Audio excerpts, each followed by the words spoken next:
sa sa iba niya pagsisimula naman inilalaan, ng friend. Himala. Kasama siyang nagbibigay ng saya sa ating umaga sa pinakabagong kapatid serye na Ang Himala ni Nino. Nanay Gege herself, ladies and gentlemen, Kay Brosas!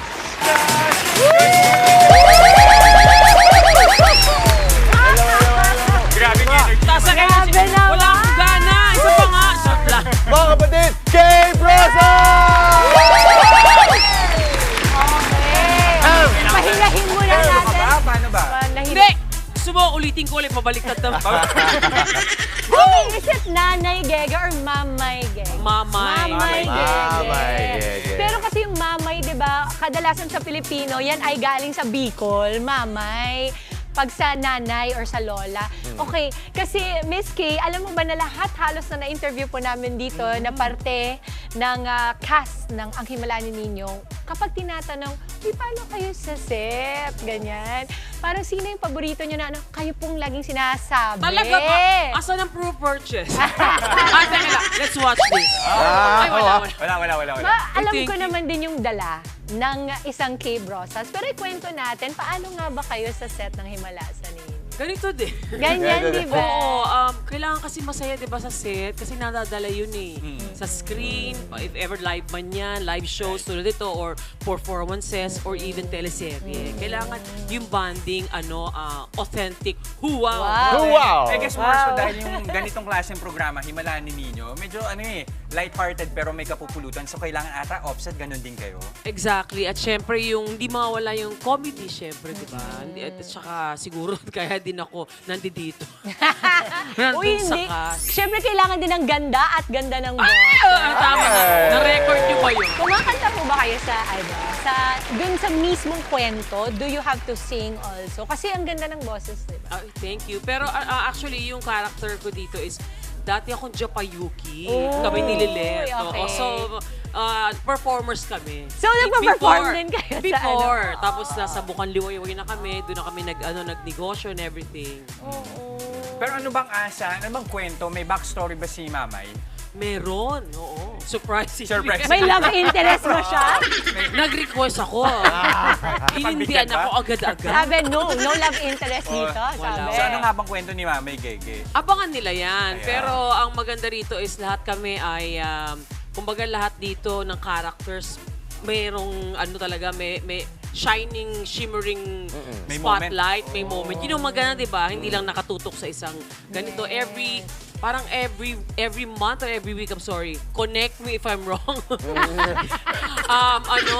Meron kaming mga special guests na bibisita sa Bukang Liwayway, na matutulungan ni Nino, parang ganun mangyayari. So, hindi lang to yung kami lang cast ang involved. So, may mga special guests kami. Speaking of Nino, ano yung masasabi mo tungkol kay Zion? Ay, napakahusay na bata. Kasi kami ngayon ang close kasi wala siyang choice whether he like it or else.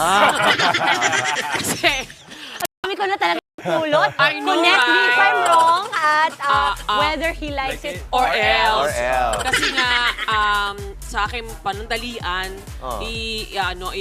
iiwan ni Lilet yung kanana. Panandalian lang naman.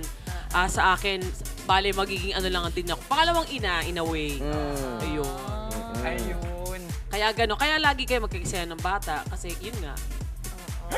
Pero ito, ang dami nyo rin veteranong kasama. Bukod pa sa'yo. Sir Freddy. Bukod pa sa'yo. Teka lang, hindi ko lang natuwa ako. Yun na nga. Alam mo, hindi, Sorry, nakita mo, Miss Kay, sorry. hindi ako nangahas magsalita. Okay lang. Tanggap ko na mag-25 years na ako sa showbiz. Wow! Hindi halata. I know, right? Alright. Ayan ang pinaka-importante kasi ang ganda-ganda mo pa din talaga. Ano ba naman?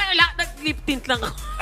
Talaga ba? Para may patribute sa'yo. Hindi. So, ako na lang siguro po, sa 25 years ng pag-aartista, marami na tayong nagawa. And kadalasan, minsan yung isang character halos pareho ng iba, naiiba lang ng konti.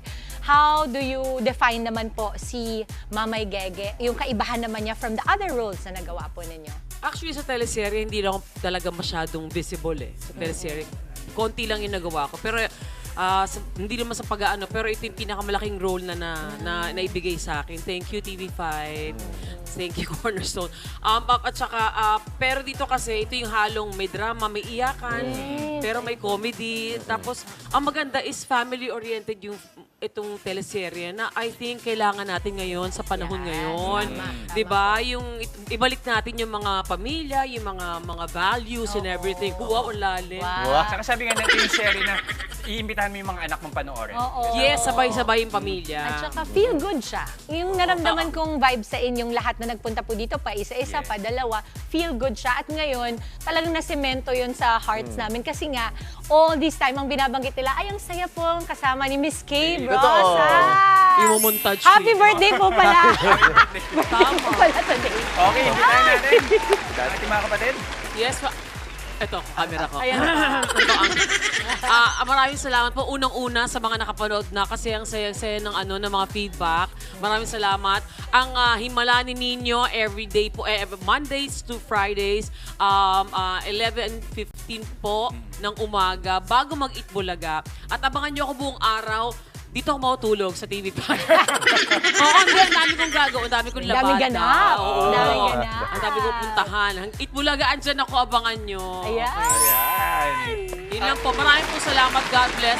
At patuloy lang po sa pagsuporta. Again, kakaiba para maiba lang po tayo ngayon sa mga teleserye. Ang Himalayan ninyo, napakahusay ng batang si Zion. At lahat ng cast. At si Direk and everything on it. Ay, pati yung mga guard. Charot. Sa labas ng TV5. Thank you. Okay, maraming salamat. Kay Rosa! Nag-iisa ka talaga, mama. Nag-iisa talaga. Salamat. Mga kapatid, Dimples Romana po, kumpletuhin ang inyong umaga ng mga kwentong puno ng inspirasyon.